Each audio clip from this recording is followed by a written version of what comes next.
Pagtanggal ng Centerlink. Hirapan ako sa ano eh. Dapat pala.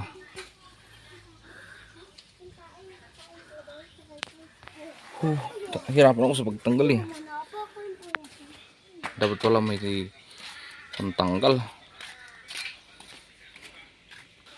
Ito ang papalit natin.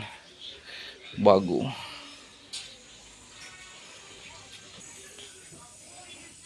Kaya lang yung ano nito is lagay ng grasa.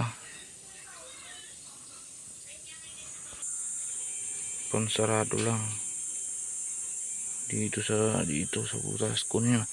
Tin yung fitting. Lilipat natin.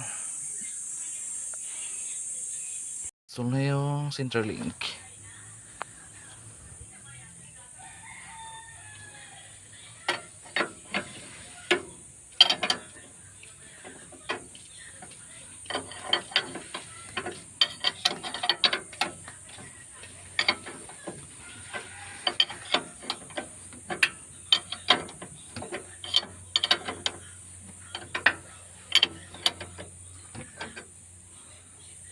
Install na. Bago. Centerlink. Ano pa naman yan? Pag-agrasano lang.